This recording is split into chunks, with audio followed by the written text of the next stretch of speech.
Hello everybody and welcome back to Multiversal Musings, the only place where you'll get someone compare Star Trek and DC in the same breath. So in a miracle that can only be described as Q intervening, Morning, darling. my Season 1 Enterprise review was successfully appealed. Now I am not joking when I say the moment that email came in, I felt like the physical embodiment of this meme.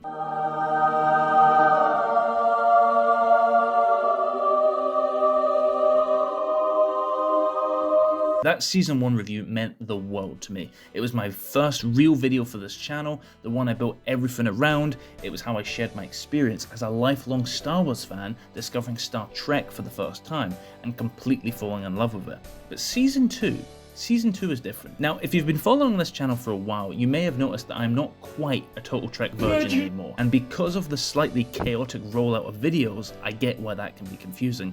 You might see me say I haven't watched much Star Trek in one video, and then you see me covering Star Trek Resurgence in another. So let me clear up everything right now. Here is everything I have seen in Star Trek so far. The films, Enterprise Seasons 1 and 2, the first few episodes of the original series, the Next Generation Season 1 up to about episode 12, plus the first batch of the 1988 TNG comics, Picard Season 1, and about 4 hours of Star Trek Resurgence. Let me know if you want me to finish that and do a full review. Now, the more observant of you will notice that that list is all over the place. I originally wanted to experience Star Trek in timeline order, but life had other plans. My dad got curious after hearing me yap about it non-stop, and he wanted to revisit the original series, so we're watching that together. Mary. Pretty name. For a pretty young woman.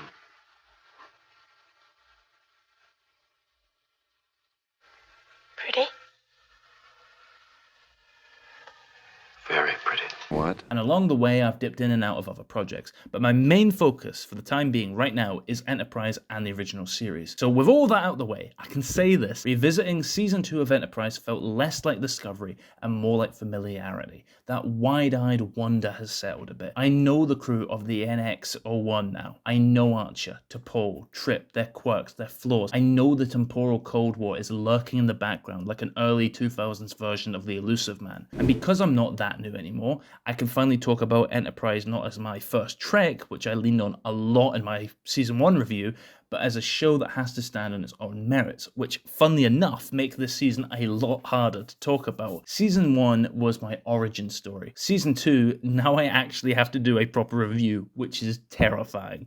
So today I want to talk about my journey through Season 2 of Star Trek Enterprise, its strange decisions, its absolute banger episodes, and the genuine, fascinating philosophical ideas that I just have to overanalyze because I am insane. And yes, massive spoilers ahead, so if you haven't seen Season 2 yet, please go binge watch it first. It's fantastic. Alright, let's jump in.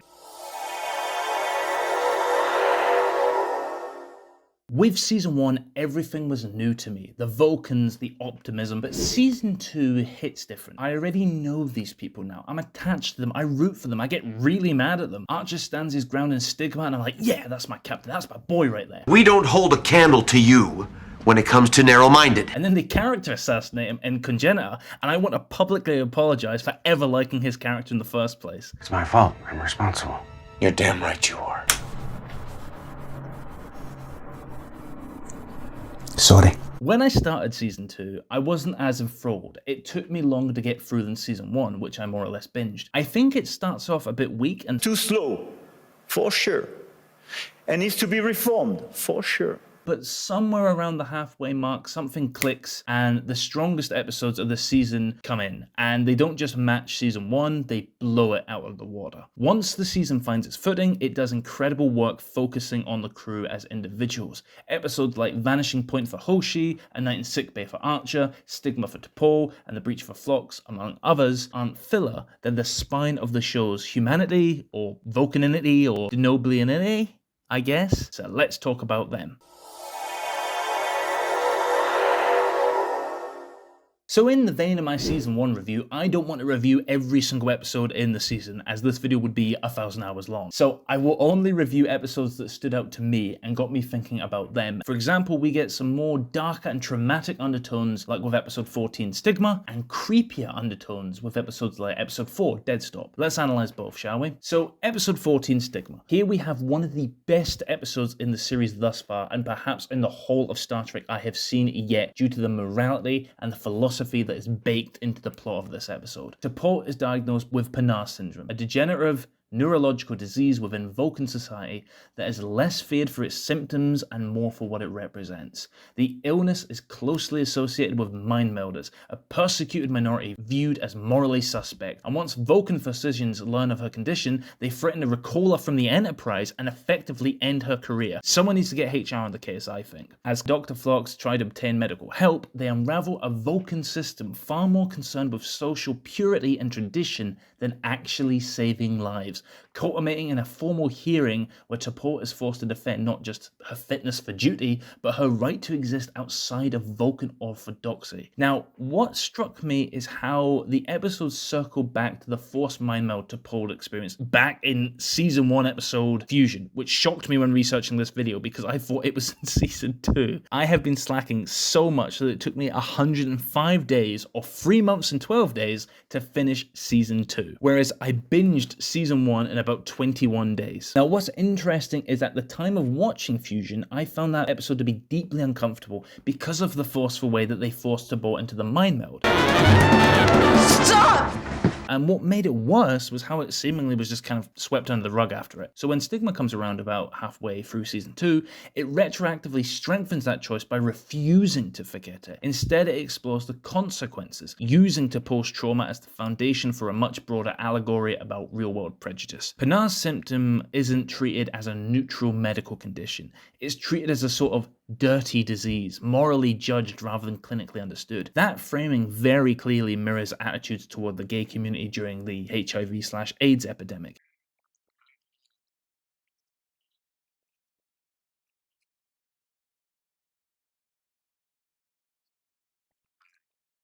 A disease that was fatal, but not met with compassion, but fear, shame, social punishment. It's uncomfortable and it's still painfully topic even today. Now, Vulcan Dr. Eurus becomes one of the unexpected emotional and philosophical cores of the episode. He helps T'Pol because he himself belongs to that same persecuted minority. And when he says, "If I despised you, I'd be despising myself. I'm part of the minority." it perfectly captures the episode's moral thesis in a simple line. It actually reminded me of a video that popped up on my YouTube feed the other day, How Gay Men Used to Speak, a short film in Polari, and it's incredibly moving. And there's a fantastic parallel in that short film where one character, Maureen, was reading A Clockwork Orange. Another, Roberta, spoils it for us, saying, "They cure him in the end." And that was like a gut punch for me, because what I took from that was it being a reference of how Alex was sentenced to conversion therapy in the book and the film, which was a form of punishment for homosexuality in England at the time. Now, apologies for me for my lack of knowledge or understanding on the topic, as I'm not a gay man myself, but I can absolutely sympathize, because it was so evil to have been banned from loving another human being, and I saw a lot of parallels here within this episode. When Eurus speaks up at the hearing and reveals his own participation in mind melding, he's immediately vilified and quietly erased from society. Not imprisoned or executed, just removed. It's so tragic, and I like how they have that happen off screen in an exposition scene at the end. It felt very akin to how those members of the LGBT were silently removed, like out of sight, out of mind. Eurus's decision to reveal that T'Pol was assaulted against her wishes makes the moment even more messy and painful, but deeply, ironically for Vulcans, human. T'Pol's final reflection that perhaps it will encourage other people to speak up reframes that violation into something tragic, but also something hopeful, echoing real-world conversations around assault, stigma, and the cost of telling the truth when doubting if you should. Archer, meanwhile, is on absolute fire here, calling out Vulcan hypocrisy without speaking over T'Pol, standing on moral clarity rather than cultural relativism. You humans are too volatile, too irrational, too narrow-minded. That's what I heard for years, from every Vulcan I met.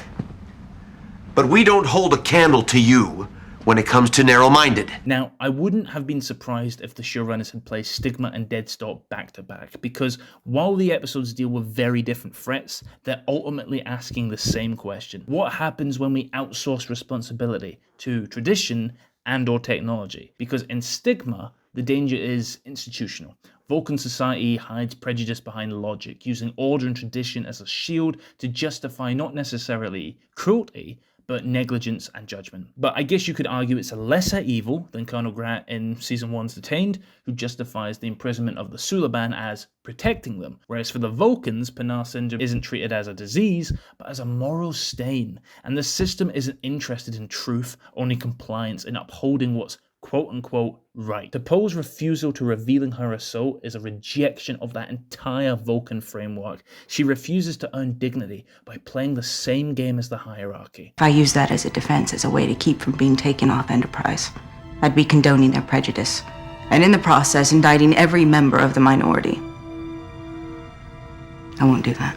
And Eurus's quiet martyrdom and Archer's moral defiance expose the lie at the heart of this Vulcan logic, that society claiming rational superiority can still be deeply unjust. It's prejudice made polite, oppression made procedural, and it's terrifying precisely because no one thinks they're the villain here. Dead Stop, on the other hand, is amazing because it takes that same philosophical anxiety and it strips it of that face entirely. Here, the threat isn't tradition, it's convenience. A repair station that's just too good to be true, silently fixing Enterprise at an incredible speed of just 32 hours, where it would take the engineers at Jupiter Station 3 months, all the while for seemingly no cost, but throughout, Archer's spider senses are tingling. Don't you find that a little suspicious? I know you don't put a lot of faith in your feelings, but I've learned to trust mine. Something doesn't smell right. Now, there's a conflict, of course, in this episode. Later, the crew find a processing room with the corpses of different species, using their brains as processing power, so the crew blow up the station. But spookily enough, that final shot of this episode is of the station repairing itself, resetting, waiting for the next ship to come by, and it's just pure cosmic horror. But what makes this episode so effective is the lack of an explanation. There's no monologue, there's no ideology, it's just an automated system that consumes lives to optimize efficiency. It's very 2001: A Space Odyssey, and weirdly even more topical now than it was in 2003, tapping directly into modern fears about AI, automation, and technologies that we don't fully understand, but we trust anyway because they make our lives easier. Unlike Stigma, there is no hearing, there's no chance to argue morality. The system doesn't hate you, it doesn't judge you, it doesn't even notice you, and that's the point. Where Stigma warns about the systems that actively police difference, Dead Stop warns about systems that don't care at all. One is oppression with intent, the other is annihilation through indifference. Together, they mark Season 2's ability to juggle tones perfectly, moving away from hopeful first contact and into a darker space where humanity has to defy its values, not just against alien cultures, but against cold systems, societal and technological, that would rather erase them than understand them. Now, these next episodes, and like the ones we just covered, actually aired back to back, and it's easy to see why, as they function as companion pieces, each dealing with distorted perception, but in very different directions. One is external, the other deeply internal. Now, what Enterprise does remarkably well in Season 2 is explore how fragile connection really is, not through invasions or explosions, but through subtle shifts in how reality is experienced by characters. Both episodes circle the same philosophical idea. Identity and belonging aren't grounded in objective truth, but in shared perception. And when that perception breaks, even if it's briefly, isolation becomes absolute. In Singularity, there's a strange radiation field near a black hole. Everyone becomes obsessively fixated on a single idea. Archer and his father's legacy, Tucker on the captain's chair, Reed on security protocols, Phlox on invasive medical certainty. It's largely played for comedy, and honestly, it's really funny. If this were a military situation, you'd be taken out and shot. But the underlying effect is quietly unsettling. The crew remains functional, but they lose their ability to recognize boundaries, consent, and even one another. Reed and Tucker come to blows, Phlox violates Mayweather for science, and the authority fractures under the weight of hyper-focus. And as someone with ADHD, I found this weirdly relatable, not because it's accurate, but because it captures how narrowing attention can distort judgment without removing competence. Now, luckily, T'Pol is immune, and she becomes the only one capable of seeing the crew as they truly are, which turns her both into the observer and the caretaker. And even the resolution reinforces the theme. Reed's obsessive tactical alert nearly destroys the ship, but ultimately saves it. Distorted perception produces both the danger and the solution, which I thought was really cool. And also, side note, I felt Singularity also fits neatly into that long Star Trek tradition of the crew gets weird episode. I mean, every Trek I've seen so far has one. Enterprise's version is an unhinged, oddly specific, and surprisingly revealing about the crew's dynamics. But crucially, it works here better than in all the other series. That's because we've actually had time to know these people. Now, if we compare it to The Naked Now and The Next Generation, which is literally the second episode of the entire show, and don't get me wrong, I thought the episode was hilarious. Doctor, there must be a cure, some formula. But it doesn't land with the same weight because we barely know who these characters are yet. So when they start acting out of character, it's funny, but not especially revealing. The Vanishing Point turns this idea inward, and this is where Hoshi becomes absolutely central, and it's really great to have her lead an episode. Nothing about the crew changes at all, only Hoshi's experience of them does. After passing through the transporter, she begins to feel like she's slowly disappearing. She's becoming the only person who can see alien intruders planting explosives throughout the ship, yet has no way to warn anyone. Where Singularity shows connection breaking socially, Vanishing Point imagines what happens when recognition itself is lost. Hoshi isn't imprisoned, punished, or rejected, but slowly being erased. And that erasure reads incredibly strongly as an allegory for body dysmorphia, and more broadly, mirrors the queer alienation we talked about from Stigma. And there's a real horror in this episode that isn't physical, but existential. Hoshi watches the crew mourn her. She watches Archer inform her father of her death. She exists, thinks, feels, suffers, but she cannot be seen or heard. The question sits at the center of this episode. If no one can perceive you, do you still exist? The reveal that this entire ordeal only lasted 8.3 seconds inside the transporter buffer reframes the episode, and not entirely for the better, because to me, I feel it undercuts the weight of what Hoshi experiences by leaning on the old, oh, it was all in her head kind of trope. But I do think this episode accidentally makes a much stronger point. Time and objective reality doesn't determine suffering, the perception of it does. The pain is real because the experience is real, regardless of how long it lasts or whether anyone else can verify it. Although Enterprise is largely told through Archer's eyes, we rarely get episodes that focus squarely on him, but A Night in Sickbay does, and honestly, I loved it. After all my philosophical deep dives, this episode is, at its core, just about what keeps people going. Here, Archer's beagle, Porthos, becomes ill after a mission on Kritasa, and Archer spends the night in sickbay fretting over him. At its heart, A Night in Sickbay is about love, the kind that doesn't fit neatly into logic, protocol, or diplomacy. Archer's attachment to Porthos isn't a quirk or a joke, it's an emotional fact. Porthos isn't just a dog, he's family. You know, this isn't some guinea pig you're working on here. This is Porthos, my beagle, my pal. What makes this episode work is that it refuses to elevate logic above the grief. Phlox offers rational frameworks for coping, and T'Pol urges Archer to prioritize diplomacy over emotion, but Archer can't do that, and he shouldn't have to do that. His anger, his stubbornness, and even his irrationality come from genuine fear and love. This could be a captain failing at command, but at the same time, it's a human being grappling with potential loss. I haven't slept very much, but I'm doing the best I can. I understand. And for anyone who's ever loved an animal, this rings painfully true. Losing them doesn't feel symbolic, it feels like losing a family member. And importantly, this episode doesn't mock that grief. By contrasting Archer's emotion with alien perspectives, it also shows how incomplete a purely logical worldview can be, like we saw with the Vulcans. I don't think your dog is in any condition to know whether you're here or not.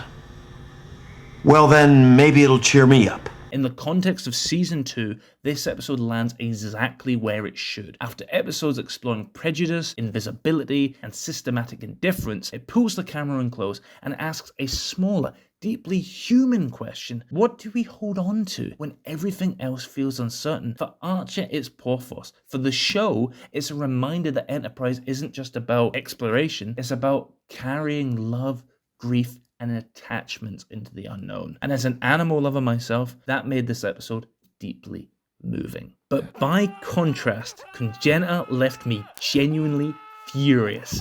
I initially only planned to cover the episodes we'd already discussed, but when I watched this one, oh my god, it made me feel the need to vent. It is the first episode of Enterprise I've outright hated.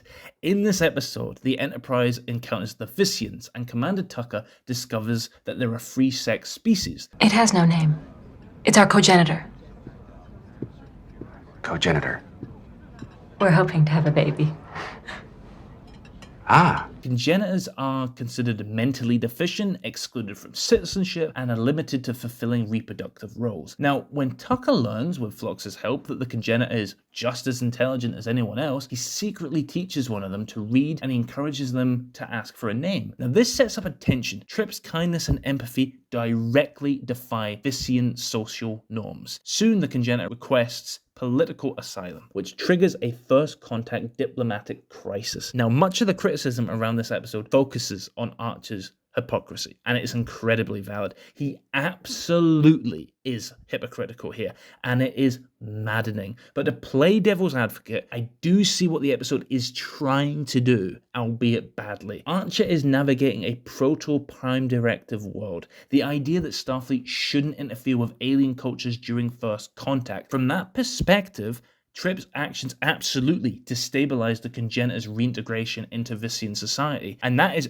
genuinely an interesting theme. An episode about how good intentions can have harmful consequences is exactly the kind of moral exploration Enterprise can do well.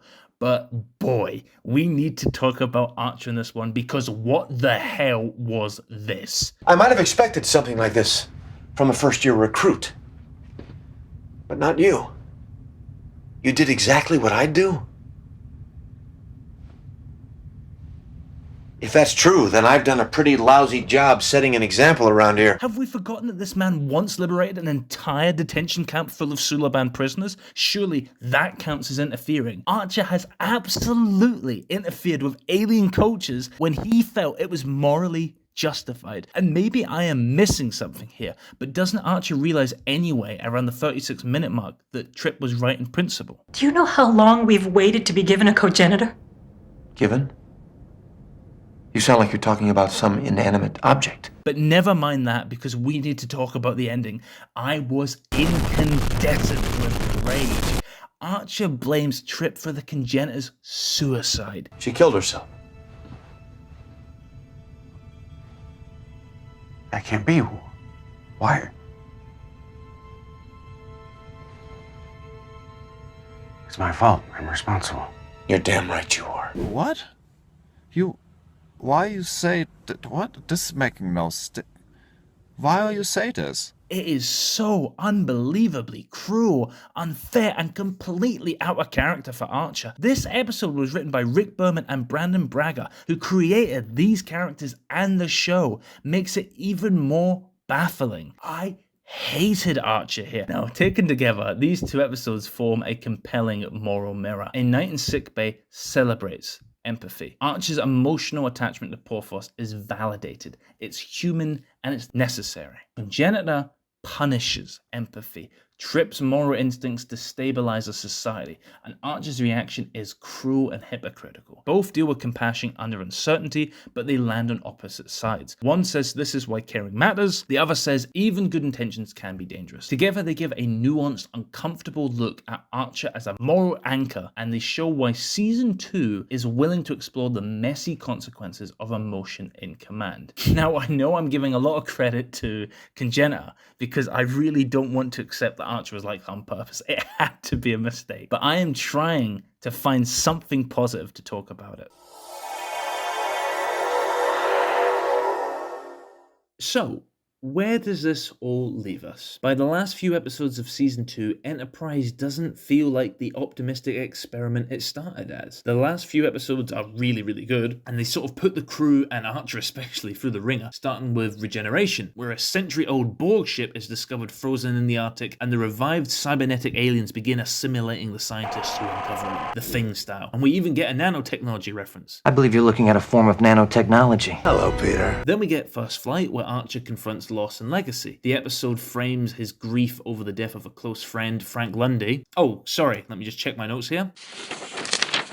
Captain Robinson, through flashbacks to the early Warp 5 program. Archer struggles with professionalism, jealousy, personal ambition, and the shadow of his father's research, ultimately helping Robinson and proving that the engine design is sound. And in the present, Archer tests spatial charges in a dark matter cloud, guided by T'Pol, and watches the breathtaking nebula reveal itself. And in a quiet, tender moment, T'Pol suggests naming it after Robinson, which I absolutely loved. And then we get Bounty, where Archer gets kidnapped by a bounty hunter to be sold to the Klingons, and I really like the guy who kidnaps him, Scalar. He goes through an arc of his own in this episode. He hopes to use the reward money to buy back his previous ship, the Tezra. But as Archer gets to know him, Scalar emerges as more than a simple mercenary. He has his own moral code and a surprisingly human arc. I also really appreciated Jordan Lund's performance as Scalar. The makeup was excellent, not just for aesthetics, but for allowing him to express subtle emotion. It reminded me of the complaints about George Lucas's changes to the original trilogy, right? Most infamously, Vader's redemption in Return of the Jedi. You don't need to hear Vader say no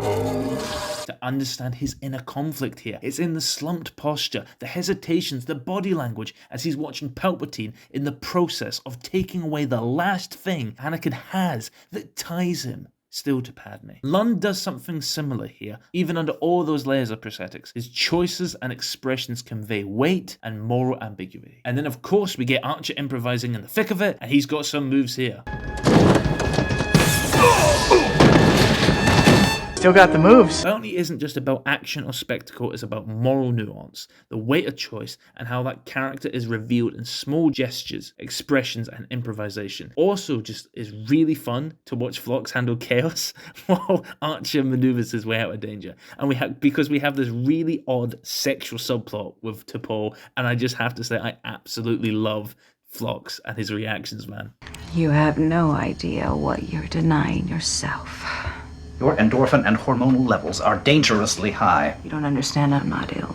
These are hardly normal readings. Now, I know I'm sort of just zooming through all of these, but I really like them. I like the arcs in these episodes, the stories, and I didn't want to not at least mention them, but the video is getting so long enough as it is. Today, Junior! So I haven't written huge breakdowns for them because we have arrived at the season finale. And by this point, the tone throughout the show darkened completely. A Xindi probe attacks Earth, killing millions in Florida, and rather topically, Venezuela, including Trip's sister. Archer faces the temporal Cold War once again, the Suliban Cabal, and the looming Xindi threat. After a tense journey and a final confrontation with Duras, where they just blow him up, the Enterprise enters the Delphic Expanse, setting up the morally complex and darker narrative of Season 3. Now, sitting here, writing this, or narrating this, I am really reflecting on Season 2 as a whole. Because unlike Season 1, it has left me with a mix of feelings, a mix of grief and honestly, a little sadness. Because this show does something remarkable. It balances spectacle with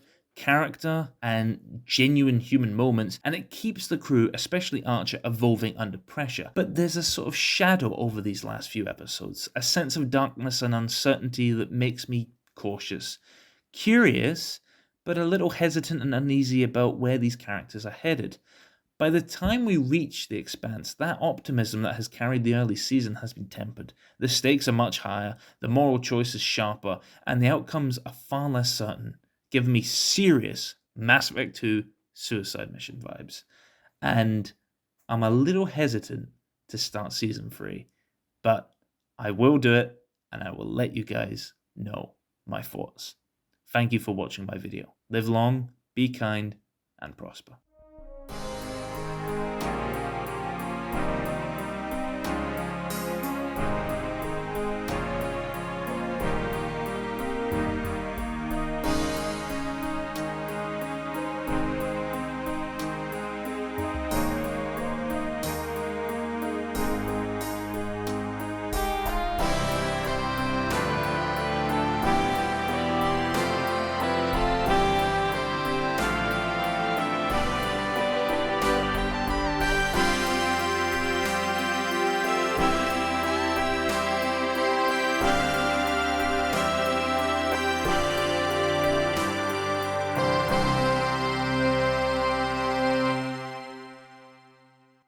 These are hardly normal readings.